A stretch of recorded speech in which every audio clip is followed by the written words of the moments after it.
Kia ora koutou, welcome everybody. I want to welcome you to another session of the Alternative Reality Gardening Lab that we have going at the moment right across Northland.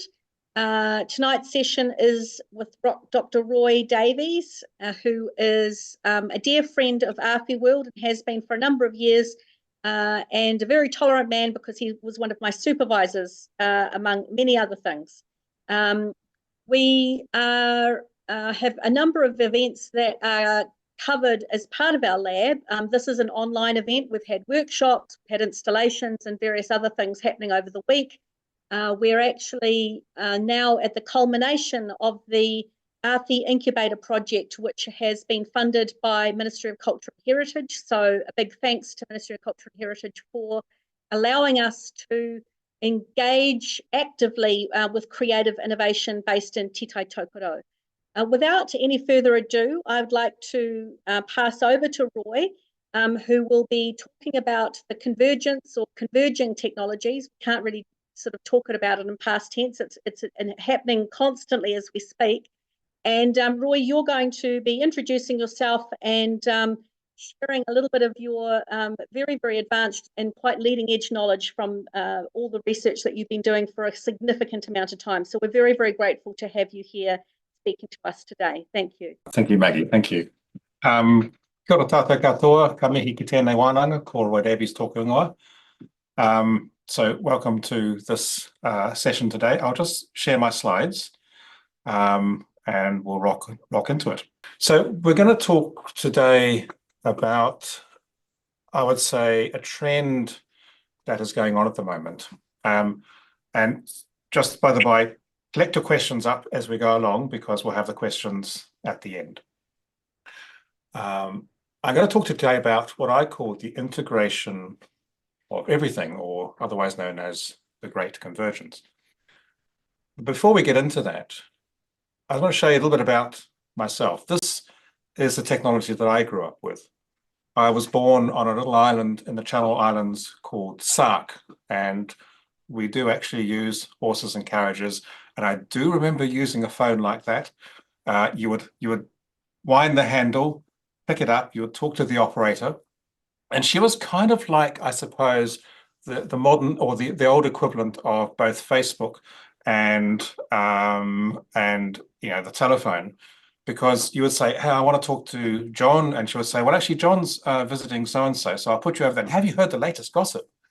So, these technologies, I think, have advanced a bit since then, but it's interesting just to sort of share where I came from. My computing background, I'm a computer scientist that went off the rails a little bit and went into areas interested in people. I did a PhD in the usability of virtual reality for helping people with traumatic brain injury and also participatory design. And this is the first virtual reality environment I made in the late 90s.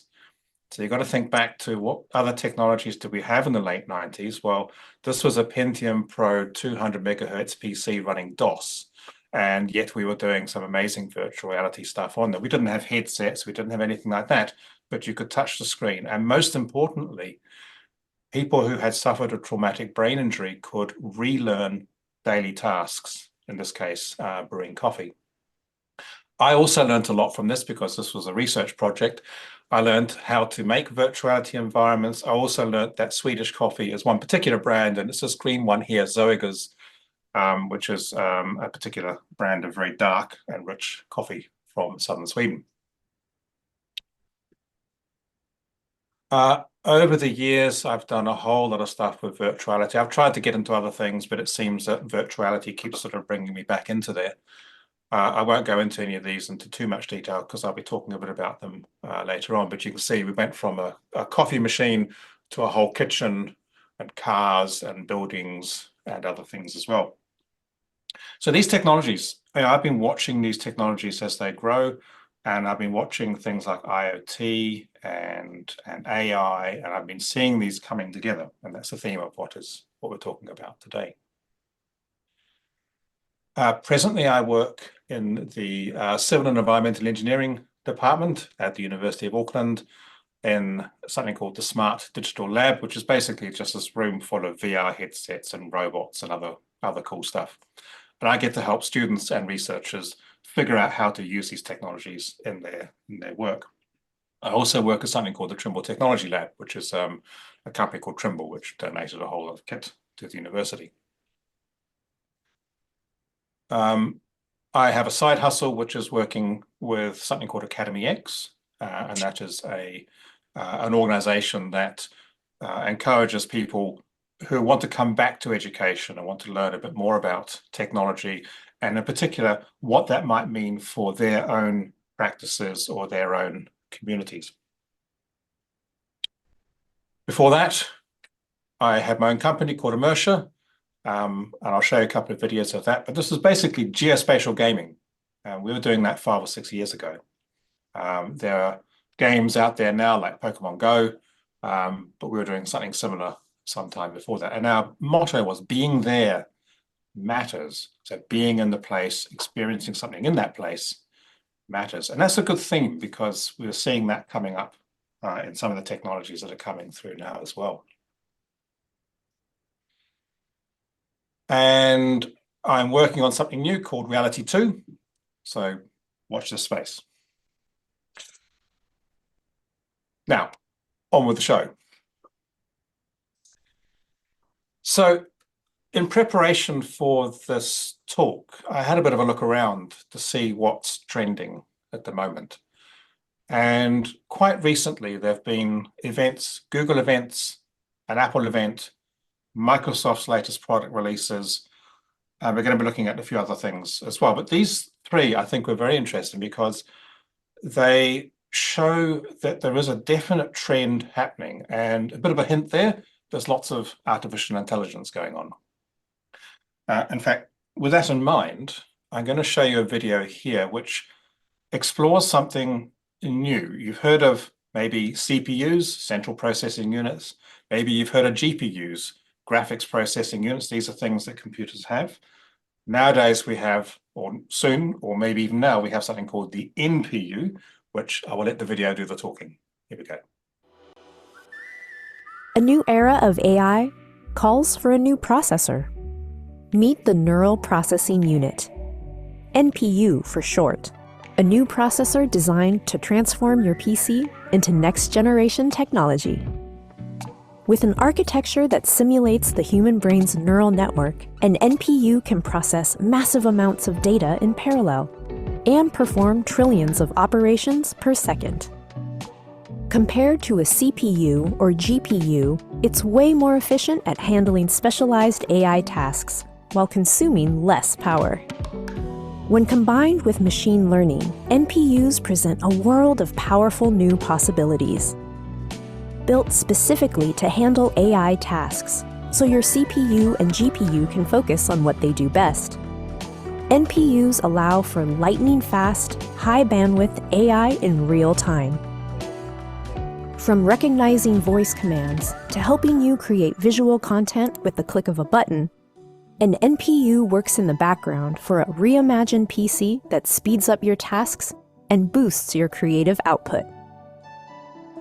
Now that you know more about NPUs, we hope this helps you unlock the full potential of an AI-powered PC.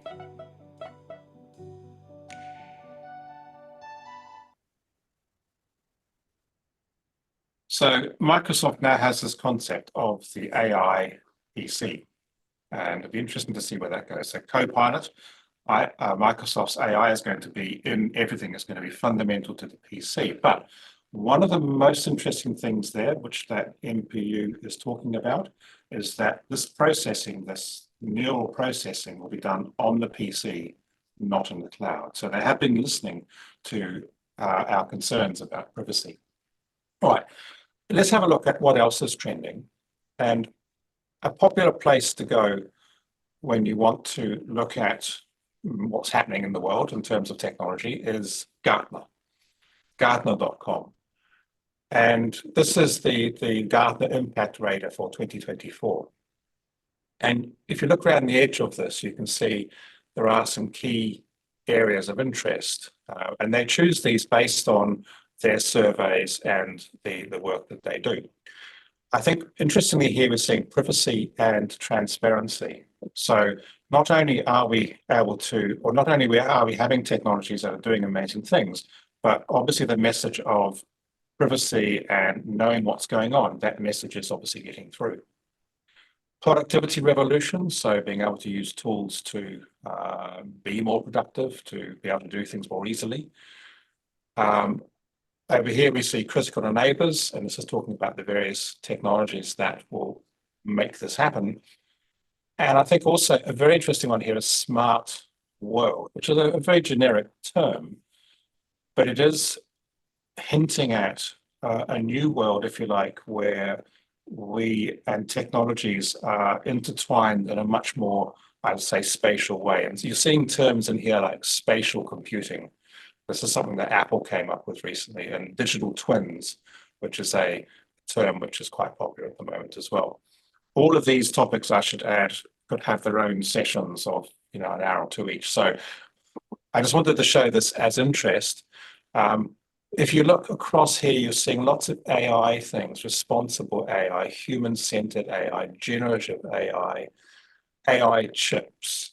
And then you're seeing things like edge computing, Web3, neuromorphic computing. So a whole variety of there's a lot of, a real an over-representation almost of AI within this.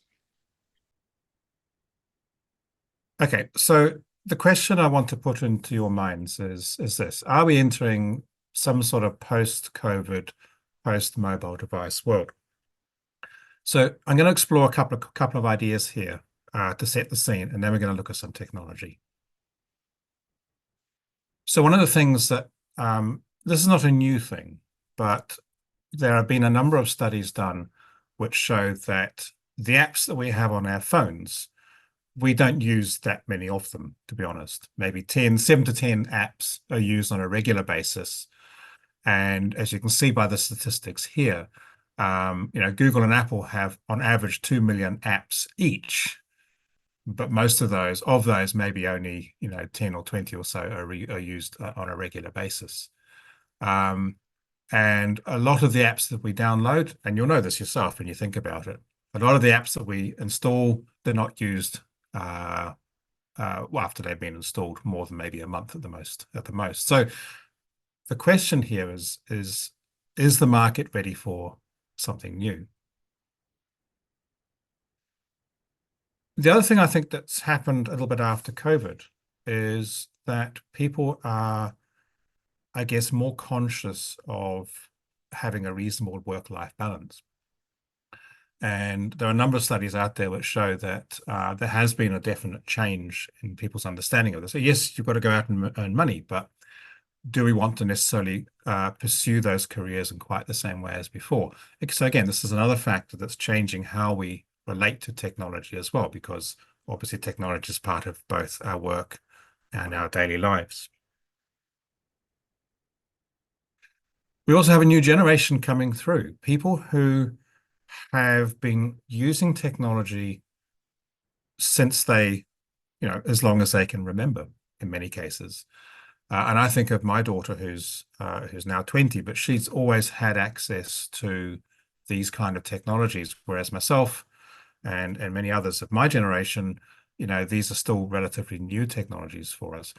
But what we're also starting to see is the younger generation is kind of a bit of a pendulum swing, moving away from technology, which is, something that you have in front of you all the time, towards the questions around, well, is there something else? Is there a way of involving technology or even not using technology that gives us much more control over our lives, if you like?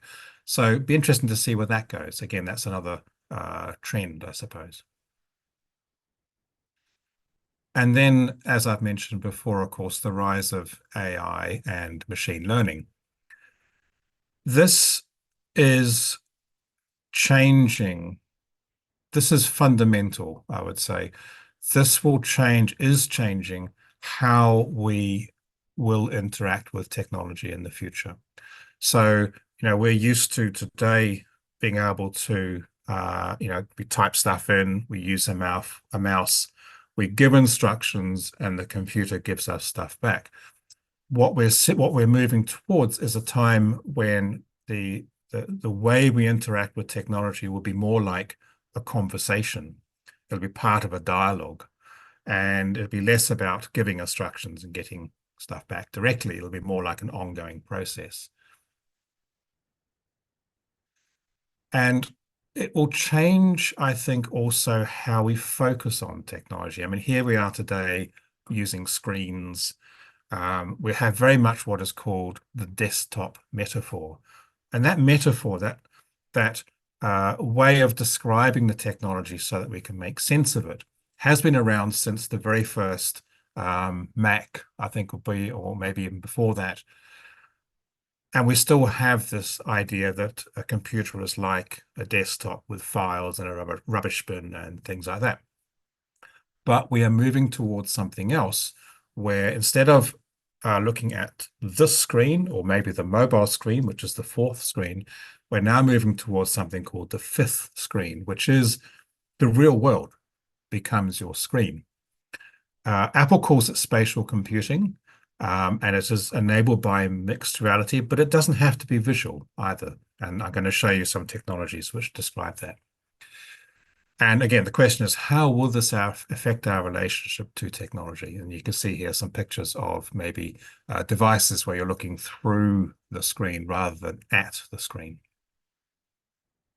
Oh, I should just add there, a couple of videos there.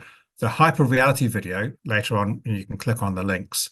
That shows one possibility. It's kind of like a dystopian world of augmented reality. And then A Day Made of Glass, that's kind of the polar opposite, which is a much more rosy view of where technology could be going. So let's look at some tech with those questions in mind.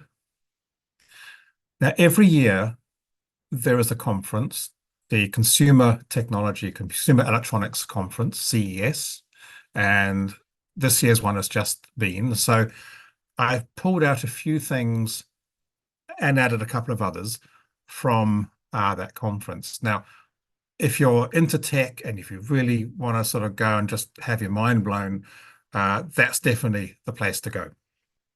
Let's have a look at some of these things.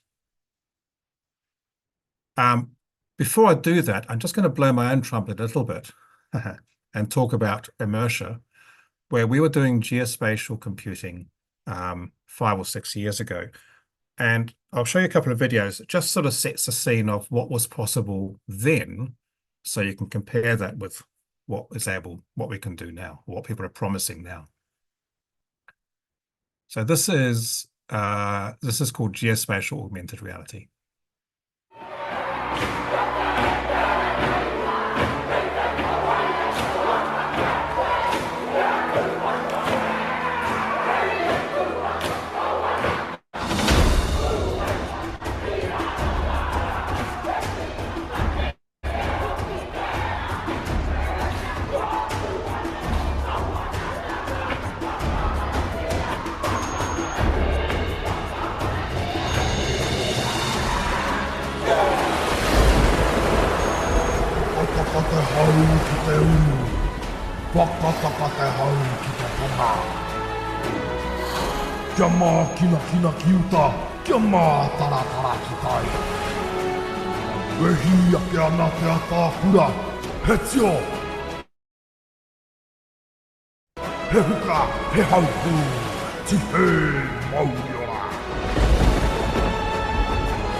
And so that was what people actually saw through their mobile devices. If you were on the Sky Tower looking down, you would have seen that character from behind in the water as well. This is also a more traditional, I guess, augmented reality, just to show that as well by comparison. Prepare to have your minds blown. It's a new 3D scratchy we've developed. Sure, you can scratch it like any other, but this one's special. Observe.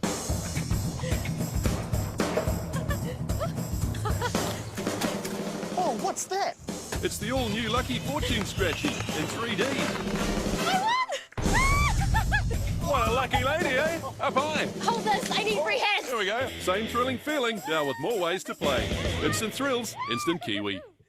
And that was in 2018. So, these technologies have been a little while growing, but now I think they're really starting to accelerate.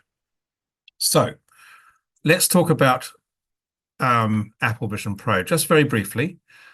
Really, this is, I would say, the iPhone moment for mixed reality, because whilst there have been virtual reality headsets, mixed reality headsets before the Apple Vision Pro, in just the same way as there were mobile phones before the iPhone, Apple has redefined what is possible in many ways.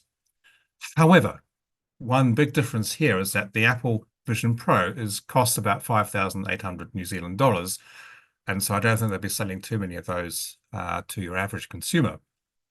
But what is interesting here is the things it is able to do, in particular this thing called spatial computing. So you can put your Zoom chat over there, maybe on that desk over there. You can put your Excel spreadsheets over on the table over there. And you can walk around the room and you can interact with all your different apps and tools and things based on where you are in that space. And that is why it's called spatial computing. So your whole office becomes your screen. And it is a truly amazing experience, I must say. You can also integrate with other computers, and it has other things like laser scanners and so on as well. By comparison, and you can see the difference in price, considerably cheaper, but still pretty good, is the Meta Quest 3. It has mixed reality. You can look through. You can just make out there. It's got cameras on the outside. You can have games and things that occur in the real world. So again, this is a more mature platform. It's been around for a while, but again, a very powerful and interesting technology. All right, let's look at something that's a bit different. This is coming from the CES conference. This is called the Rabbit R1. It's a small mobile device. I'll show you a video in a moment. It's using large language model AI. Essentially, it's a device that you can talk to, and it does stuff for you. Let's have a look. I'm taking an early look at the Rabbit R1, and this tiny device doesn't have any apps on it, but it runs on AI. So I'm going to give you a quick tour of the device. So as you can see, there's a tiny 2.8-inch screen on the front, and then this is a scroll wheel right here. So as it presents answers or you're looking through the operating system, you can use that scroll wheel to kind of scroll through. And then on the side, you have a push to talk button that you can use to invoke the Rabbit assistant when you want to ask a question. Play Antihero by Taylor Swift. Sure thing. Let's get the music playing for you. I've only had a few minutes to check it out, but so far I'm really loving the design. It feels very retro and it's super tiny. It's about half the size of my phone. What are some ideas for a 5-year-old's birthday party? You could consider a superhero extravaganza, a princess tea party, or even a magical circus adventure. Another option could be a fun-filled outdoor party with games, a bouncy castle, and a treasure hunt. But we really need to spend more time with it before we can really tell how useful it is and how it kind of stacks up to the virtual assistants that already live on our smartphones. How old is Brad Pitt? Brad Pitt was born on December 18th, 1963, which makes him 60 years old as of January 10th, 2024. So once again, this is the Rabbit R1. It's going to cost $199 when it launches later this year. Don't forget to check out CNET for more coverage. So that's interesting because it is a totally different, totally new kind of device. We'll see if it's going to be successful. Here's another one, which is in the same sort of vein. It's called the Humane AI Pin, and I believe it was ex-Apple developers and designers who are behind this. Again, it's a wearable device, uses large language model AI, it connects to the cloud. This one is a bit different. It has a projector that you can project onto. Again, doesn't have apps per se, but it has various capabilities. And because this one you're wearing and it's pointing out into the world, it does have a recording light for privacy. Let's have a look at the video on that one. I won't play the whole video here. Here at MWC, we've seen AI in all kinds of things, from cars to phones. But you're not showing us either of those things. You're showing us a pin. Yeah, so what's something that about? totally new.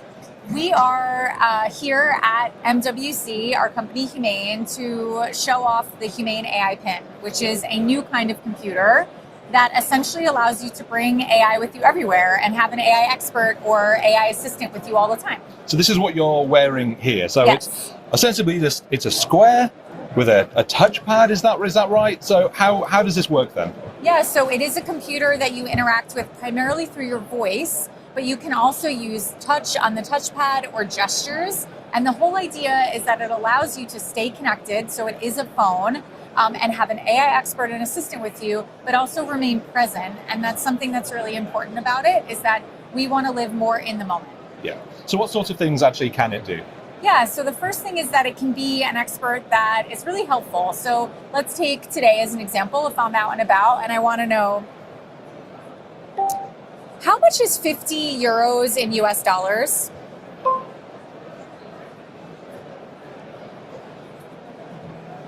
Converting euros to USD. 50 euros is equivalent to $54.26 in US dollars. Cool. Okay, so I'll leave that there because that goes on for 6 minutes. But just interesting to see that these new kinds of technologies come out. That one's considerably more expensive. I think it's about $300 or $400 US dollars. So here again is something completely different. It's not a phone. It's not a pin. It's not something you hold in your hand. It's something you wear on your face. It doesn't have a screen. It is just audio. But again, it does connect to AI. Let's have a look at this one.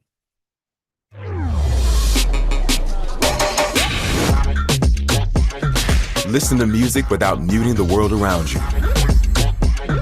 Live stream your creations from your POV. Take calls without interrupting your flow.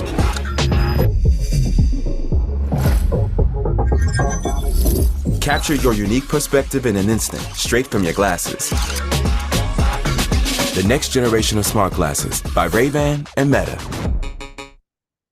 So again, what's interesting about that is the idea that here's something else that's not your standard phone.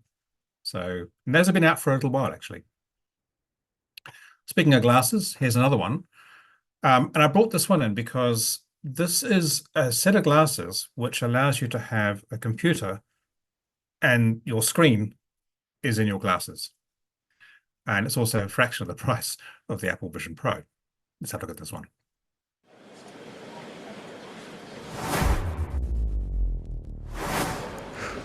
Whoa.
Okay, so we've looked at screens, we've looked at wearable things. Now, one of the other things that I've seen quite a lot of is what can best be described as smart rings. And so we're seeing technology coming down in size. There's also a move towards other small wearable devices. And well, let's have a look and see what these are. The future of health is not a thing that tracks your heart rate night and day, that gives you the most accurate sleep data, that tracks your heart rate during your workout, that predicts your period a month early and alerts you a week before it starts, that senses your blood oxygen levels, that knows when you might be feeling unwell, even before you do, that's water resistant up to 330 feet. The future of health is not a ring the future of health is you. So there you go. So health devices. And on that note, one of the last devices I want to show here, as a representative of other kinds of technologies like this, we're also starting to see now wearable technologies that have AI built in that can do things for people, which in this case are life-saving. So glucose monitoring that might even be connected to an insulin pump, for example.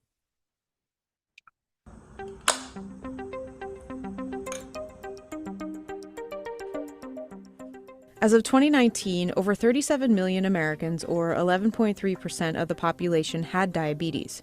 I've had type 1 diabetes for 25 years, and the best thing a diabetic can do to stay healthy is to keep their blood sugars in normal range. Technology like continuous glucose monitors, or CGMs, allow diabetics to see their blood sugar 24/7. CGMs are incredibly useful tools, allowing diabetics to get insight on how blood sugar reacts to insulin, food, and many other things that affect it.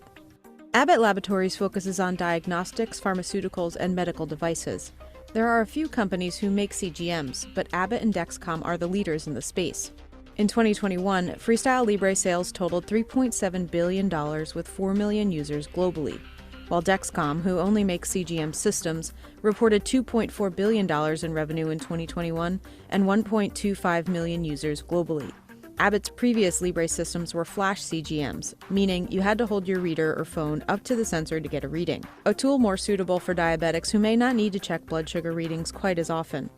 Abbott's newest CGM, the Freestyle Libre 3, has just been released. It's now sending data straight to your phone. Abbott sent CNBC 3 sensors to review. Let's check it out. The cartridge comes in a small box and is rather compact.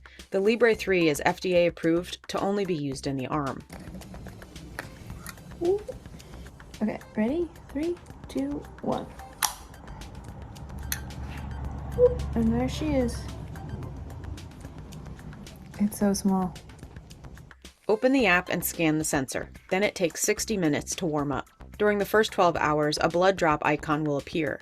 Abbott says the sensor is acclimating in that time, and to use a glucometer to ensure that the sensor is accurate. I found that it was accurate as soon as I put it on. It still doesn't require finger sticks or calibration. The system stays on for 14 days. It gives a new reading every minute versus every 5 minutes like the Dexcom G6. The adhesive worked well and showed no sign of falling off after 14 days. The trend arrows tell you if your glucose is steady, rising, or falling. The alarms are customizable. You have the option to silence low and high alerts. The urgent low alarm cannot be silenced, which is an FDA requirement. The app does have some good features with graphs for your average glucose, time and range, and a share option for loved ones. It also has a reports feature that gives you insights into patterns, allowing you to make dosage adjustments. I put my Dexcom G6 nearby to compare the sizes, and there is a big difference. After using the Libre for over a month, I had a few key takeaways, and the biggest one is just how small it is. I kept forgetting that I even had it on. The Libre was accurate most of the time. I found that during times of rapid change, like if I forgot to take insulin for a meal, it became inaccurate and had a hard time keeping up. There were a few things that I think could be improved. In the app, you can't customize the graph size. I'd like the ability to choose that so it's a little bit tighter. You also can't zoom into past readings. Sometimes when I'm having a low blood sugar, I like to be able to zoom in and see how quickly the number is changing. And while it does send notifications to my iWatch, they have yet to make an app compatible to use with it. So seeing your blood sugar value on your watch is not possible yet. Abbott says that's something they are working on for the future. The Libre 3 is prescription only, so the cost will be different for everyone. Abbott said users with insurance can expect to pay $0 to $25 per sensor and $70 per sensor without insurance. So would I recommend this to other diabetics? Yes, but it depends on the user. For diabetics like me who use an insulin pump, the Libre 3 still isn't compatible with them yet, although Abbott says they should be in the near future. For diabetics who use multiple daily injections or diet to manage their diabetes, I think the Libre 3 is a great tool to help manage blood sugar.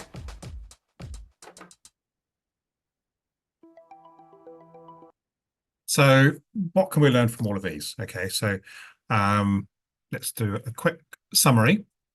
I think the main takeaway here is that, artificial intelligence, machine learning, that's seriously changing the way that we interact with technology, and that this is making digital assistive technologies, tools that help people do things. It helps makes them more personable, and it makes the interaction more intuitive.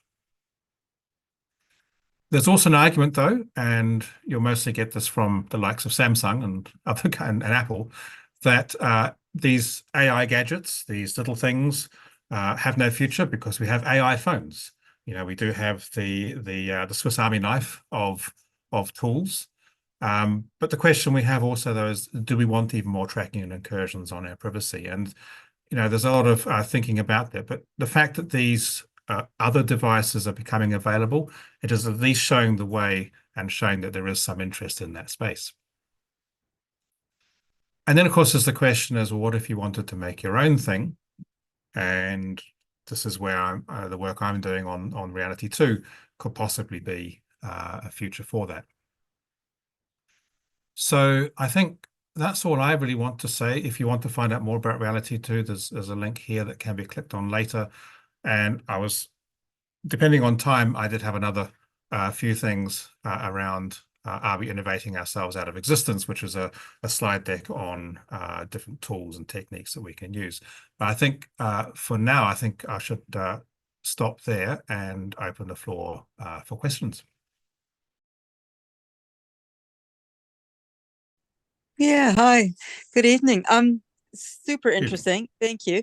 And I'm really interested in the interface for people that have sensory differences, so people hard of hearing, low vision, or processing disorders. Have you had any experience in some of these, like the visor and the glasses in those contexts? I think what we're going to see in those areas is well, a number of innovations.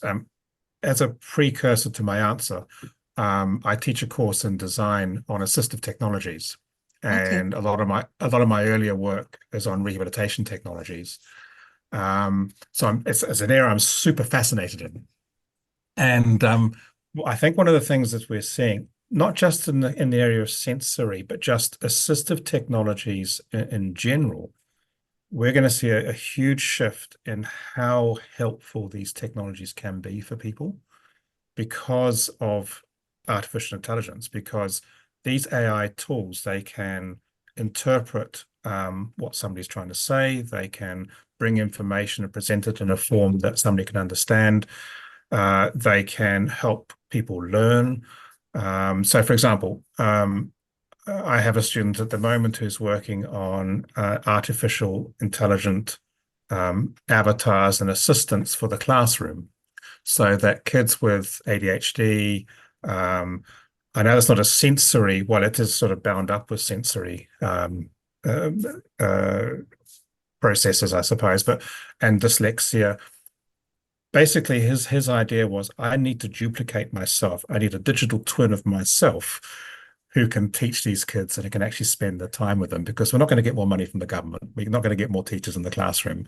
So let's make something else that can work with that. So I think to answer your question, yes, I think there's going to be tools like that. We have already seen things like, you know, if you have, for example, PTSD, and maybe loud sounds can be triggering. There are devices you can get, which essentially headphones, which will block out loud sounds, loud sudden sounds. It's an interesting area because there tends to be these sort of one-off little things. And I'm very conscious that a lot of this is kind of in the research space, where researchers will do their thing. They have this amazing idea, they do this amazing thing, and then it never becomes anything after that. So we'll see. But I think the emergence of these AI technologies will also make it possible for you, for me, for anybody to start creating these tools that people can find beneficial. Things like visor, will people be wearing those down the street? Yeah, I don't know, not yet. You know, but maybe if it looks like a pair. Classroom, right? Yeah. Yeah, in the classroom for sure. Yeah. And maybe if it looks like a pair of glasses, although we did have Google Glass and that wasn't a big hit, but if it looks like a pair of glasses that can sort of interact with you, but there are complications. Let's just say, I think a lot of things to be sorted out yet. Absolutely. Those glasses freaked me out a little bit in that everybody's got a camera pointing at everybody else all the time. Ben. Like you can almost tell if someone's got their phone on you, but yeah, that's right. I mean, it's an interesting thing, like, if somebody's taking a photograph of you with a phone, because the behavior suggests that. Right. But with glasses, you don't know. And those meta glasses, they have a camera in them. And it hasn't had the same pushback that the Google Glass had, which is interesting. That little device, the AI pin, that has a camera as well, but they have a little light that shows if the camera is currently on. So, but I don't know. I think people are less worried these days. Maybe we, the older generation, understand the risks, but I think the younger generation, it's sort of like, well, they use TikTok and they use this, that, and the other thing. And I think they're less worried about it, perhaps. But yeah, we'll see. And times ahead. Thank you. Thank you. I love the presentation. It was fantastic. It seems to be du jour, like I'm hearing this from multiple different sources. The NPU, like I saw the promotional video. I understand graphics cards and sort of CPUs and things like that, but there wasn't really enough in there for me to get the kernel of the concept of what makes an NPU different and why is it so accelerated and why is it so energy efficient. So just in a very simple, non-technical way, because I'm not super technical, but what do I need to know about why an NPU is different? So if you think of a CPU is designed for running things that the computer needs to do on a regular basis. So that's a central processing unit that accesses memory and so on. The GPU is designed to do stuff that's really related to graphics, and it's able to do lots of parallel processing. The NPU has kind of grown out of the GPU in the sense that it has a lot of similarities to what a GPU can do. It can run a whole lot of small stuff in parallel.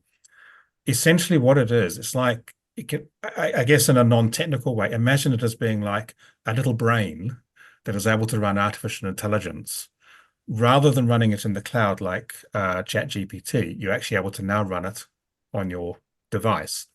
So anything that you can think of that you can do, that you've seen in the news about what AI can do now, like talking to you, making sense of what you do, giving you interesting answers, creating graphics and videos and so on, you'll now be able to do on an NPU.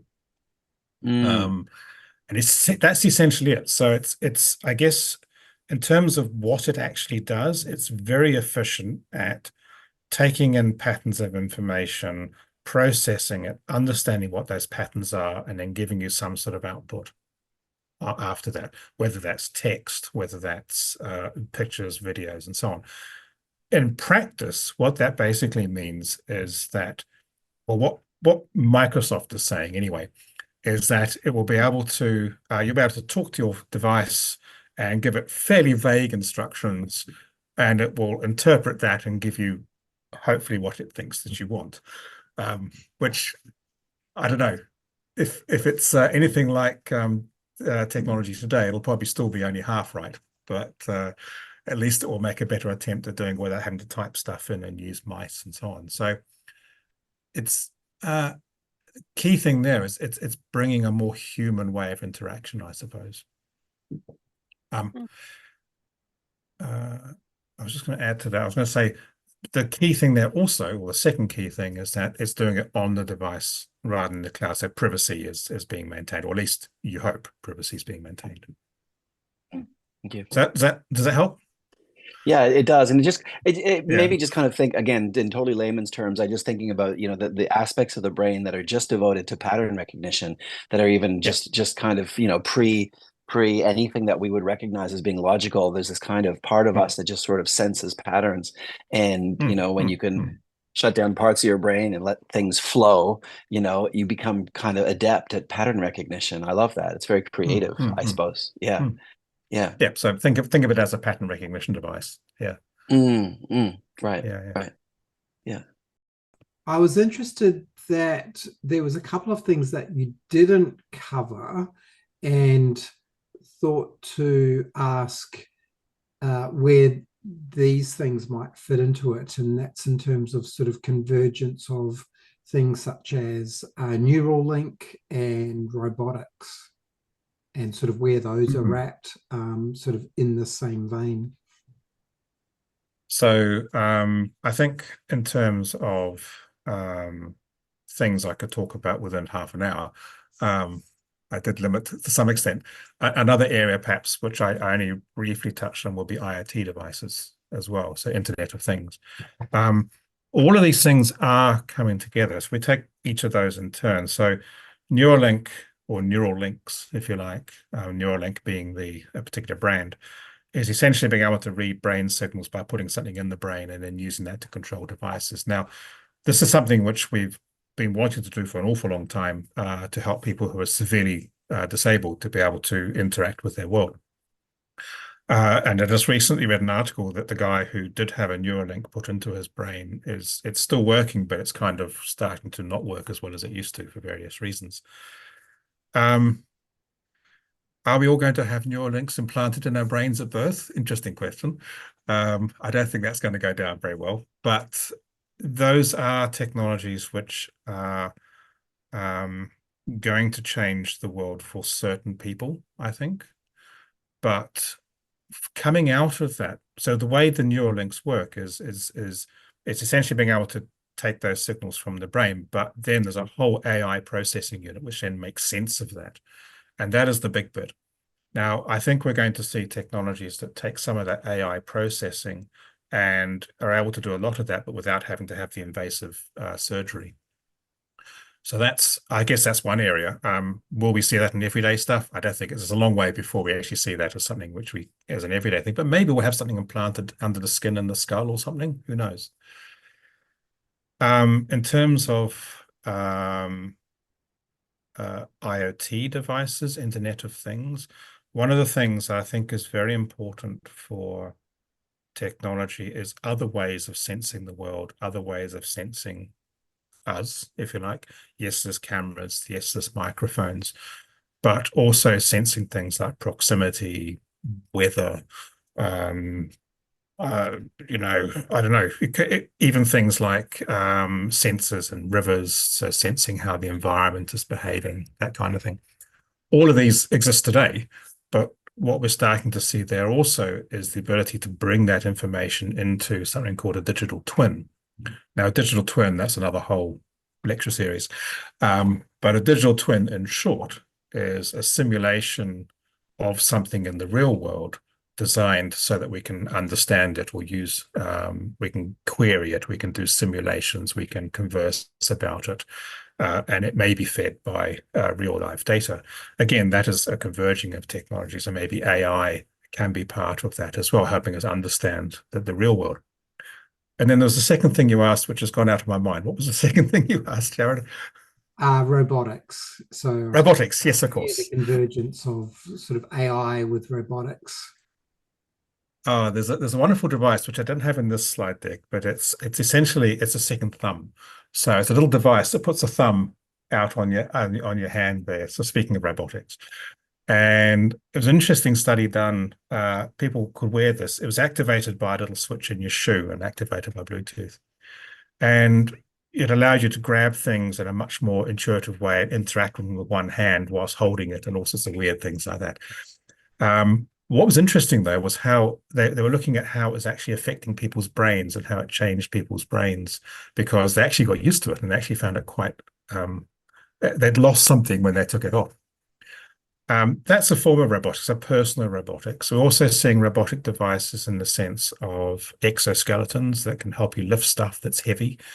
So, I mean, there's many kinds of robotics, but I think the ones that are most interesting and most applicable in this discussion are those that are, if you like, related to the human, that allow us to do stuff that we couldn't do otherwise. Assistive technologies, if you like, assistive robotics.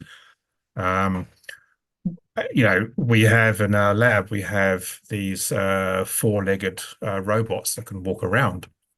We send them into places where it could be dangerous for a human to go, like in a building that's been in an earthquake. That's a very important use of those technologies because it allows us to investigate these things in a more safe way. We also have robots in the form of flying drones, which are able to fly up to structures and look at those structures, and they're automatically controlled. They have enough built-in intelligence that they're able to do these things without human control. So I think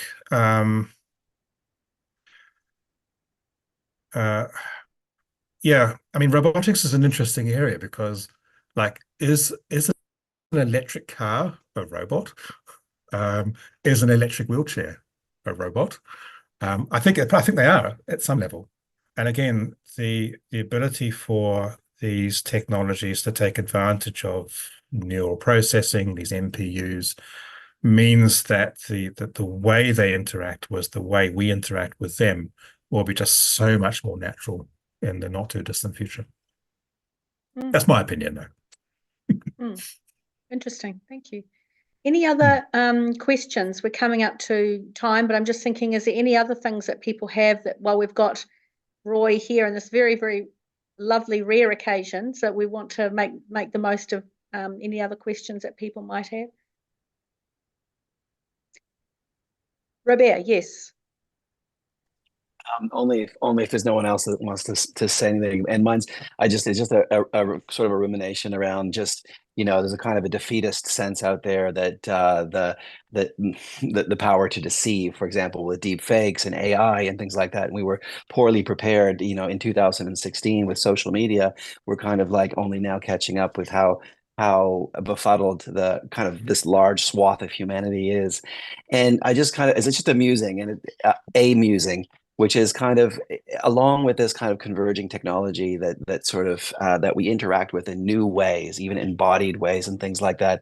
Do you have any thoughts or feelings on the prospect of I can't say it in any way that isn't obnoxious, but a sort of an untapping of human potential by the unleashing? Like, I mean, we thought Facebook would be a great place to share opinions, and it would be the democratization of ideas. It was the opposite. But do these kind of technology give you some amount of hope, because you're an expert, on the prospect that from a neural point of view, humans might, while not leapfrog, but at least sort of be fed by new possibilities neurologically? That's a very deep and philosophical question, which any technology can be both beneficial and, well, I wouldn't say any technology, but certainly most technology could both be beneficial, but also could be a very bad thing for humanity as well. And as you say, deep fakes and so on. I mean, we're already aware of the algorithm, which determines how we think about things, how we respond to information. You see people on the buses and they're doing this all the time, and they're getting those hits of endorphins and things that sort of just keep them going. I have great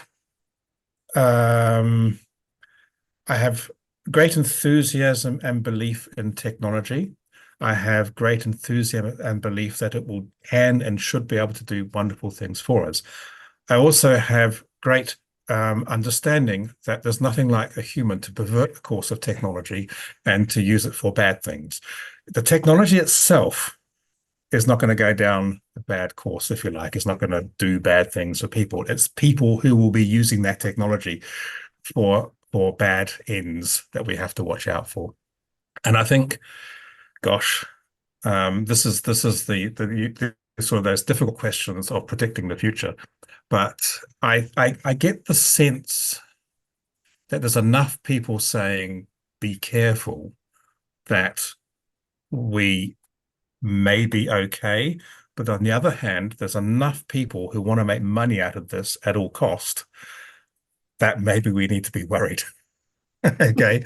So really, which way is it going to go? Who knows? I haven't started building my bunker yet, but maybe I think, well, New Zealand is probably a good place to be if AI does take over the world. So maybe that's a good way to finish off. Look, I think all technologies are both good and bad. Who knows what will happen, I'm afraid. I mean, wars have been fought over paintings that have been shipped from one place to another, and there's been downfalls of, you never know how things will be used in a particular way. But I think on that slightly Sure. dystopian note, I just want to thank you, Dr. Roy Davies, for coming along this evening, welcome. Your valuable time. Thank again, Ministry of Cultural Heritage, for funding the ARFI Incubator Project and the Alternative Reality Gardening Lab, which this is part of.